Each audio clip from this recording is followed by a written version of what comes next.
Good morning, Zeo here. If you haven't subscribed to the channel, you should go ahead and do so now, just because you like to, or you want to, something like that. You don't just do it anyway, whether you want to or not, because I said so. Anyway, today we're going to be talking about Phantasy Star Online and something that you can do to try and fix it if you're having issues with the Microsoft Store, because the Microsoft Store is it's horrible. It's really, really bad. Why? Like, how much money did they pay you, Sega? Anyway, let's get into it.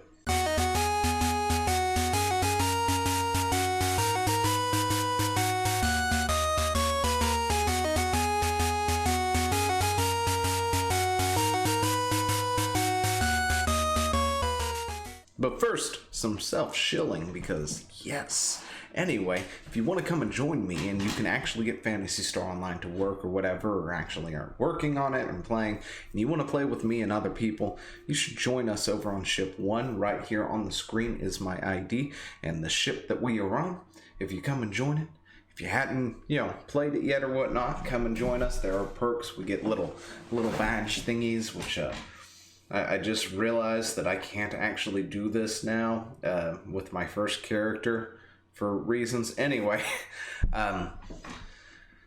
yes, come and do that. This way we get stuff that contributes to a thing that allows us to get some cosmetics and other stuff down the road. The more you play it, the longer you play it, that sort of thing. Benefits both of us, so why not? Anyway.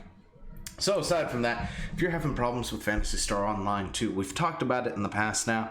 Last week, we talked about this a few times, that there are issues, right? And then there was a confirmation I had that I, of course, had to throw in there where the Windows Store, for some reason, is set up to cap at a certain amount of people on there at one time or something like that. And it was just incredibly acidine, and I was like, you gotta be kidding me, right?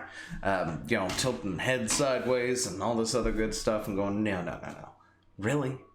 That's a thing? That I was joking, but it was true.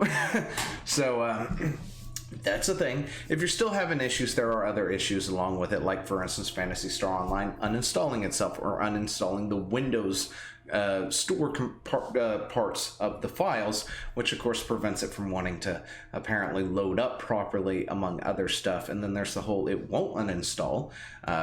Trust me, I had this issue because it too gave me issues where I had to do a complete uninstall and reinstall, but uninstalling it, I swear, took me about 45 minutes to finally get the dang thing wiped from my computer, and I had to hard go into the file and completely strip the thing out, kind of deal. Like, if you could see it in a physical form, it's as if I reached in, grabbed it by the cords, and yanked it as hard as I could and threw it in the recycling bin. That's kind of what wound up happening, just so I could uninstall it, get it uninstalled off my system so I could reinstall it. But anyway, there are issues out there. There's still issues. Sometime this week, by the way, Sega did say they were going to go in and fix the lagging issues and several other issues, but apparently a lot of this stuff is being done on Thursday's maintenance. Apparently, I guess emergency maintenance isn't a thing. I don't know. I've also noticed that every ship past 3 seems like every time I log into it recently, they've been down due to maintenance, so I'm not sure what's going on there either. But yeah, this is a fix that you can use. This is probably going to be an incredibly short video. I just wanted to do it to get it out there for Monday. So, you people, if you want to be on here, you want to play, you're still having issues, maybe this might be something for you to do. If you are on PC, of course. Purely PC. If you're on the Xbox, I'm sorry, nobody cares about you. You're on your own. I'm joking. Put the pitchforks down. It was a joke. Anyway, now the Xbox One does seem to be a lot more stable, although it has had some issues from what I've heard, but it seems to be way better off than whatever came out of the Windows Store for PC. But anyway, there's this thing called Phantasy Star Online 2 Tweaker. It is apparently a tool that they use to actually access the Japanese version of this game to properly play it. They did fan translations and other stuff so they could play Phantasy Star Online 2, because people have been playing this game for years on the Japanese servers. And this is how they've been doing it. They've been downloading Tweaker, using it to download the game, using it to launch the game, among other stuff, and fix different issues, right? But yeah, anyway, hello ARCs. We want to reassure you that the PSO2NA team is paying close attention to all your comments from social media and across the web. We are working closely with Microsoft to reach a solution to the issues you have experienced during the game's launch on Windows 10.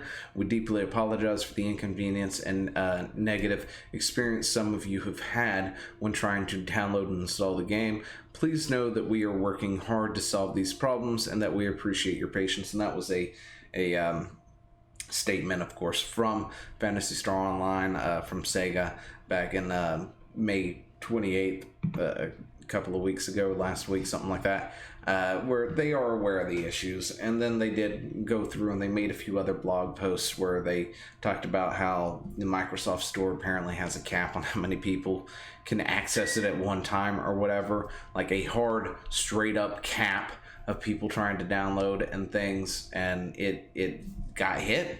I've never seen that happen before, ever. So, you know, that was a thing. But anyway, down in the description down below, you will find a link to PSO2 Tweaker, which is this here. This is what it's going to look like. I've got it installed on my PC as well. But essentially, you've got some different settings here. It's really, really simple to set it up. Let's see, this one doesn't show you how, but if I can remember to, in the description, I will actually link the area where it actually shows you how to properly install this thing right here. Anyway, yeah, so I did the thing. Anyway, this will also be linked down in the description down below, right below the link for this, so you can easily find it. But this just sort of walks you through how to properly install this, what to do, that sort of thing, because there was a little bit of configuration that you need to do when you get to here for tweaker settings and other stuff. But yeah, it will allow you to bypass the launcher altogether, allowing you for an easy, clean install if you need to. And when you're done with all of that, of course, you know, you need to do a thing that I can't remember. Oh yeah, you need to install, of course, and then you need to make a character, and when you're making the character and ask for a player ID, put this in there. Join me on ship 1, that's what you need to do. But yeah, this here will help fix a lot of the issues. I mean, there's still some issues here and there, but it is fixing a lot of the issues right here. And, you know, as it stands, Sega and stuff is allowing this. It's not like they don't know this exists. People have been playing their game for years on the Japanese servers using this exact same thing here. This is just for the North American version to help bypass and take care of the issues and stuff like that. And of course, you know, it provides you some other things like some news and other helpful things that you can go to off to the side here. So it's not like it's a big thing or anything. It's not that bad. But yeah, so with all that, hope you all have a great day, and if you're having issues, I am sorry. Give this a shot. But yeah, other than that, I will talk to you later. See ya. Hey, thanks for watching. Don't forget to leave a comment, smash that like button, and always subscribe for more. And of course, there are other videos floating around somewhere on the screen, so click one of those and see if you can find something that suits your fancy. Till then, I'll see you later. Bye.